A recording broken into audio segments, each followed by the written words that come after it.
Hey, hi, and howdy, sweet friends. Welcome back to my channel, and welcome if you're new. I am Courtney. I am a stay-at-home homeschooling mom, and on my channel, I like to focus on food and kitchen content. I do grocery hauls every week, these what's for dinner style videos every Saturday, and I do try to sprinkle in some other food-related content where I have it. I am working on some canning videos. I just started my canning and food preservation journey, and I am so excited to share that with y'all. So more of those videos will be coming up very, very soon. All right, today's video is a what's for dinner style video. I've got 4 healthy meals that I made for my family this week, and they are absolutely fabulous. Not a single complaint. These were some of the best meals I think I've ever made. We're gonna start off with this Arroz Con Pollo, which is just chicken and rice, kind of Mexican style chicken and rice. I got these chicken thighs. You can see I picked them up on clearance for $1.90 for 4 of them. That is a great deal. Bone in, skin on. We're gonna make these super crispy and delicious. I'm starting off by putting a little oil on the outside. Any kind of oil works. I've currently been using avocado oil just because olive oil has gotten so ridiculously expensive, and I'm loving it. I might just stick with it. Then I seasoned this with just some basic seasonings. I've got salt and pepper, garlic powder, onion powder. I used a little smoked paprika because I like just a little hint of the smokiness there. I threw a little cumin on there and some chili powder. You can kind of throw on any seasoning you want. I mean, if you wanted to do taco seasoning, that would even be fine. If you guys are new, I don't typically keep taco seasoning in my kitchen. I don't love the flavor of it. I always just season my taco meat by hand. And so it tastes more like the restaurants that I typically go to here in Texas. But anyway, I just seasoned my chicken up. I'm gonna let it sit for about 10 minutes while we get this rice going. So I've just got about 1.5 cups of jasmine rice. I rinsed it and I threw it in a skillet with a little bit of oil just to kind of toast it. This really does help. Rinsing it and toasting it helps to make your rice really nice and fluffy and gives it a little bit of extra flavor. So while I'm toasting it, I want to go ahead and throw my seasonings in so they can toast as well. That just really brings out the flavor of your dried spices. So I've got some garlic powder, some onion powder, a little bit of paprika, not smoked, just plain paprika for this, and then some chili powder. This is going to be like a Mexican style rice. I'm also going to be cooking this in chicken broth, but I'm using, of course, bouillon and water because that's what I typically use here in my kitchen. And then we're going to take some help from the grocery store. I'm going to use some store-bought picante sauce. I use this in a number of things I cook. I think it's a great cheat for the kitchen. Using it really just gives you a burst of flavor for a really great price. The jar that I use is under $2, and you've got peppers and onions and spices and seasonings, tomatoes, and it just really brings a big pop of flavor to rice or to meats and things like that. So I think that store-bought picante sauce is a great way to just really amp up a lot of different dishes, and I think it's a great bang for your buck. I also threw in a bag of frozen peas and carrots. Any kind of mixed vegetables would do that you have on hand that you like. There's that picante sauce. I just wanted to add some veggies to this just to kind of like make it a little bit healthier.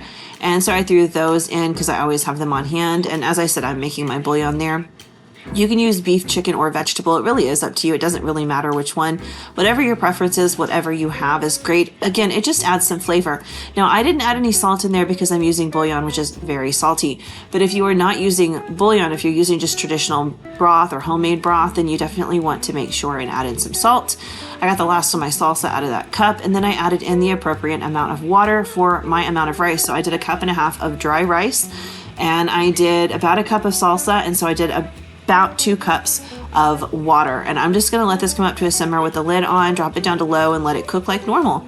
So our chicken thighs have been hanging out. I've just made my own like oven air fryer here with a lined baking tray, and then I put a cookie cooling rack on top of it just so the air can flow around the chicken. You can always do this in your air fryer if you want to. We did have a bit of a cold snap down here in Texas, so I really enjoyed having my oven going a bit this week just so my heater could take a break. But I roasted at 400 for 25 to 30 minutes, and that's what it looked like. So good. The outside was just crispy and delicious. The inside was so juicy and tender, and that rice was amazing. Again, a nice healthy meal, really simple, really easy, and very budget friendly. All right, sticky chicken fingers. I did find a recipe for these online, and I will just list the recipe below because it doesn't link to anything. It was just like a picture of a recipe card, but I'll list it below. I'm not following it exactly. So the recipe called for the Kodiak protein pancake mix. I'm just using Bisquick here. And I did use the same amount, and then I'm seasoning my Bisquick. I think it just called for garlic powder online, but I'm using salt and pepper, garlic and onion powder, and a little bit of paprika and a little bit of thyme, because I hear that that's what KFC puts in their chicken. So I definitely wanted to throw some in mine, and I'm not complaining because this was so good. We're doing like an oven fried chicken. I did a lot of chicken in the oven this week. I've been able to get it for a really good price. Plus, it's a lot healthier than ground beef is if you're trying to eat a little bit on the healthier side. Not that we're cutting out beef or anything, just trying to eat a little bit healthier. Once I mixed those seasonings into the flour, I took 2 eggs and gave them a quick scramble, and I added a little bit of Worcestershire sauce. You don't have to do that. I just typically do it when I'm going to like fry something, and because we're basically air frying this chicken, I just kind of did the same thing. Now, if you want some heat, feel free to add in some hot sauce in place of the Worcestershire sauce. I also do that sometimes too, but we're going to be putting a sticky coating on the outside of these once they're done, and it does have some Frank's Red Hot sauce in it, so I just went with Worcestershire sauce this time.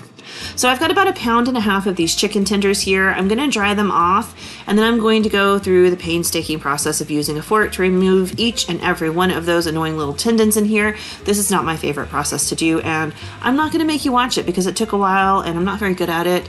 And I basically like end up tearing almost every piece of chicken, but I got the little things out, so I think it's okay.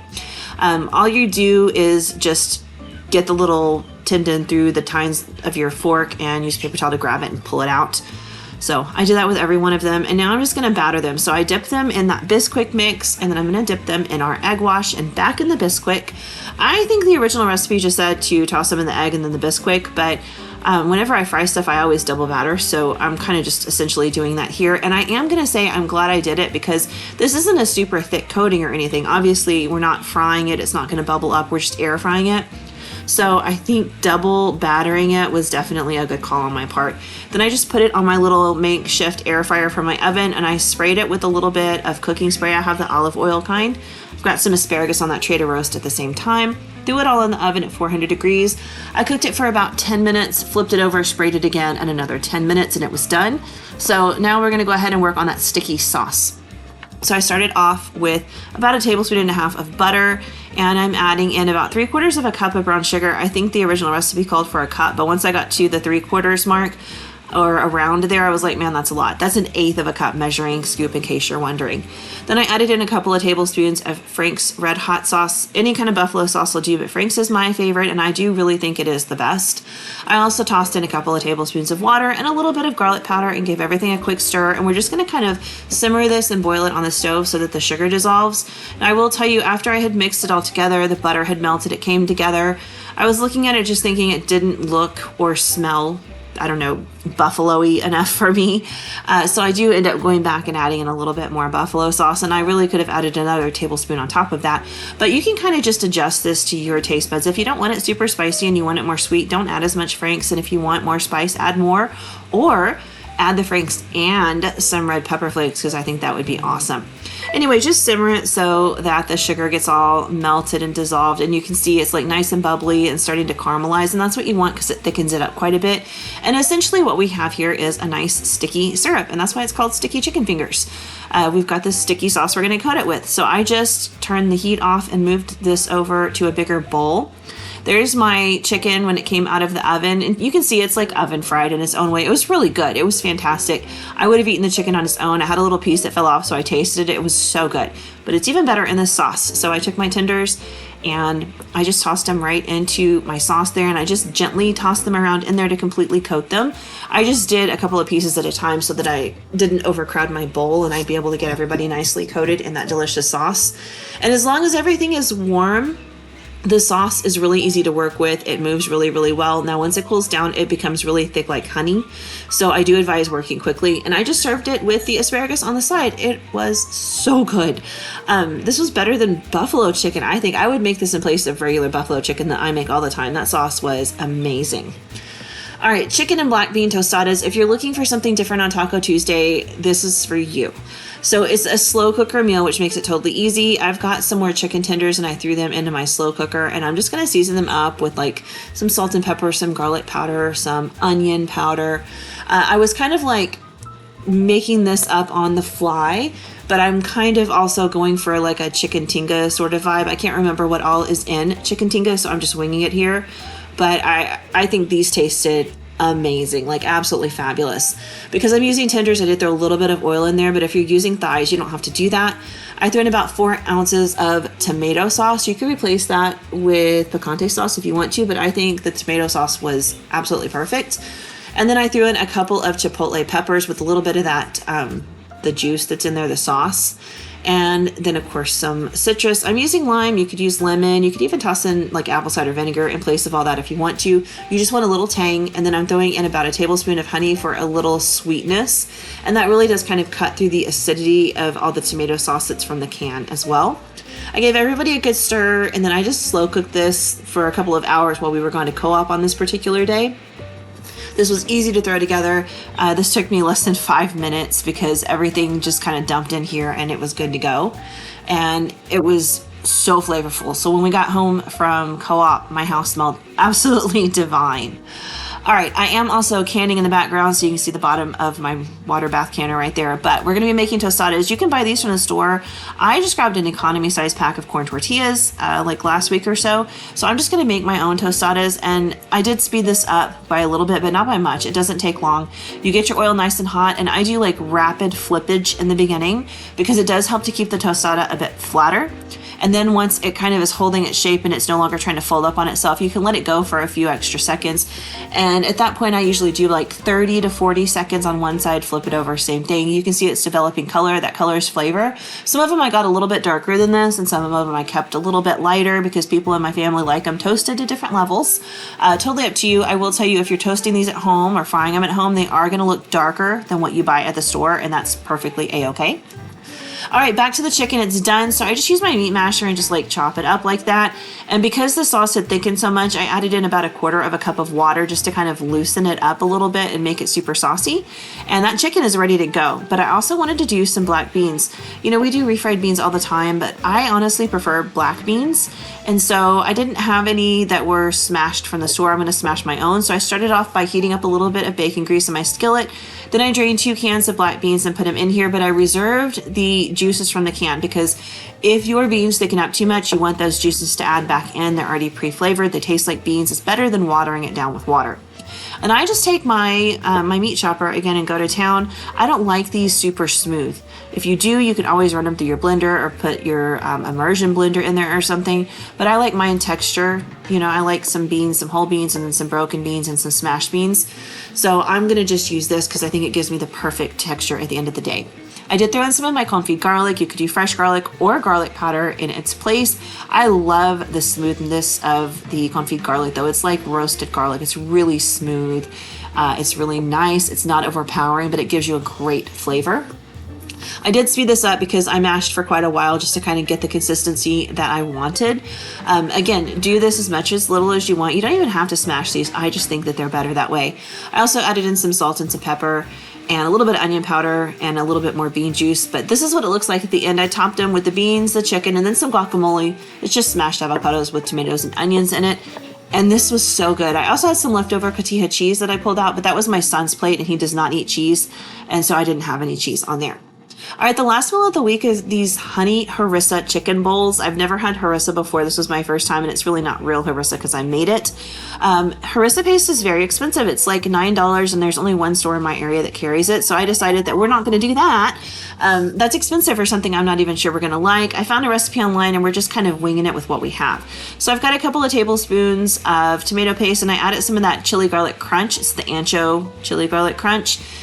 You could just do red pepper flakes if you want, but if you can get that chili garlic crunch, they sell it at Aldi as well, a couple of other stores. It's the best. So good. I also added in about 1 bell pepper's worth of roasted red peppers from a jar, and then I threw in some of my confit garlic. I think in this particular recipe, like I would say roasted garlic's the best for this, but fresh would work, garlic powder would work as well. A little bit of olive oil, and then I seasoned it with some cumin and some coriander. a little bit of chili powder and a little bit of smoked paprika, some salt and some pepper, and then finally a little bit of lemon juice. And I'm going to use my immersion blender to just liquefy it and make it nice and smooth and creamy. And this is what we're calling harissa paste, which, by the way, never had it before, but this stuff was really good. I would make this so many different ways and use it so many different ways. It's fabulous. So once that's done, that's what it looks like. And I tasted it and I decided I wanted to double up the amount of the chili garlic crunch that I put in there. You can put in as much or as little as you want, just depending on what kind of heat factor you want. So these bowls also have a bit of a vinaigrette that goes on top. So I took a couple of tablespoons of that harissa paste that I made, and we're going to use it as the base, the flavor base for our vinaigrette. So I added that in, a little bit of oil, some honey. I threw in some more garlic because I don't think you can ever have too much of that confit garlic. It's fabulous. I also threw in some salt and some lemon juice and some more of that chili garlic crunch, which you don't have to do if you don't want to, but I really like the flavor of it quite a bit. And I stirred this all together, and this was so good. I could have drank this stuff. It was absolutely amazing. I want to just put this on regular salads. I mean, it was so fabulous. The flavor was on point. So if you don't take anything else from this recipe, make that vinaigrette because it was awesome. All right, for the chicken, you could cook chicken from scratch. I have some bear chicken in my freezer, so I just cooked it in the oven, and now I'm chopping it up into bite-sized pieces, and we're just going to toss it in some of that harissa paste. I'm only going to use a little bit of it in here and save the rest for the next night because I knew we were going to have plenty of leftovers of this, and we have one leftover night at least every week at my house. So I reserved some of that for the next night. But I gave this a good toss, coated that chicken in that harissa paste, and just kind of set it off to the side while I finished assembling everything. You can kind of put whatever you want on your bowls. I will link the official recipe down below, but I did spinach, tomato, pickled onions, cucumber, and just some yellow rice I cooked in chicken broth, garlic powder, onion powder, turmeric, salt, and pepper. Anyway, that is it. The last meal was my favorite, so make that one for sure, guys. It was amazing. I hope you enjoyed this video. All the recipes are listed or linked below, and I will see you guys back here on Tuesday for my grocery haul, and I'm going to try to get a canning video out next week. I made some honey oranges that are so incredibly good. I can't wait to share it with you. Bye.